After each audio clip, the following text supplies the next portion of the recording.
മരണം വരെ Congress vote ചെയ്യാനെത്തി V പ്രകാശിന്റെ കുടുംബം. നിലമ്പൂർ ഉപതെരഞ്ഞെടുപ്പിൽ വോട്ട് രേഖപ്പെടുത്തി അന്തരിച്ച മുൻ DCC പ്രസിഡന്റും കഴിഞ്ഞ തെരഞ്ഞെടുപ്പിൽ മണ്ഡലത്തിലെ UDF സ്ഥാനാർത്ഥിയുമായ വി പ്രകാശിന്റെ കുടുംബം. വൈകാരികമായ നിമിഷമാണെന്നും കഴിഞ്ഞ നിയമസഭാ തെരഞ്ഞെടുപ്പിൽ മത്സരിച്ച് ഫലം വരുന്നതിന് 3 ദിവസം മുൻപാണ് അച്ഛൻ മരിച്ചതെന്നും മകൾ നന്ദന മാധ്യമങ്ങളോട് പറഞ്ഞു.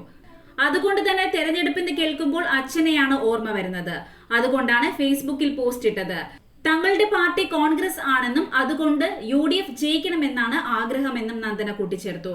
നിലപാടിലൊരു മാറ്റവുമില്ലെന്നും മരണം വരെയും UDF ആയിരിക്കുമെന്നും വി പ്രകാശിന്റെ ഭാര്യ സ്മിതയും പ്രതികരിച്ചു. വോട്ട് ചെയ്യാൻ എത്തില്ലെന്ന് തങ്ങൾ ആരോടും പറഞ്ഞിട്ടില്ല.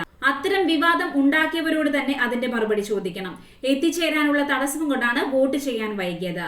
6 മണിവരെ വോട്ട് ചെയ്യാൻ സമയമുണ്ടെന്നും നന്ദന പറഞ്ഞു. ഇത് വൈകാരിക ദിനമാണെന്നും തെരഞ്ഞെടുപ്പ് ദിനത്തിൽ അച്ഛനെയാണ് ഏറ്റവും അധികം ഓർമ്മിക്കുന്നതെന്നും നന്ദന പറഞ്ഞു. തെരഞ്ഞെടുപ്പ് ദിനത്തിൽ മകൾ നന്ദന വി പ്രകാശിന്റെ ചിത്രവും വികാരാർദ്രമായ കുറിപ്പും ഫേസ്ബുക്കിൽ പങ്കുവച്ചിട്ടുണ്ട്. അച്ഛനില്ലാത്ത ആദ്യ തിരഞ്ഞെടുപ്പ്, മിസ് യു അച്ഛ എന്നാണ് മകൾ ഫേസ്ബുക്കിൽ കുറിച്ചത്.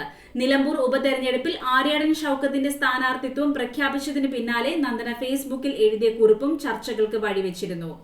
ജീവിച്ചു മരിച്ച അച്ഛനേക്കാൾ ശക്തിയുണ്ട് മരിച്ചിട്ടും എന്റെ മനസ്സിൽ ജീവിക്കുന്ന അച്ഛന് എന്നായിരുന്നു നന്ദന അന്ന് ഫേസ്ബുക്കിൽ കുറിച്ചത്.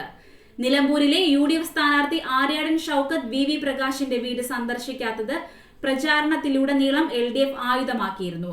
എന്നാൽ ഷൗക്കത്ത് എന്തിനാണ് പ്രകാശിന്റെ വീട് സന്ദർശിക്കുന്നത് എന്നായിരുന്നു പ്രതിപക്ഷ നേതാവ് VD സതീശൻ ചോദിച്ചത്.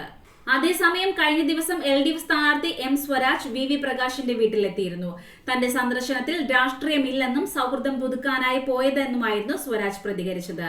നിലമ്പൂരിലെ സ്വതന്ത്ര സ്ഥാനാർത്ഥി PV അൻവറും പ്രകാശിന്റെ വീട് സന്ദർശിച്ചിരുന്നു.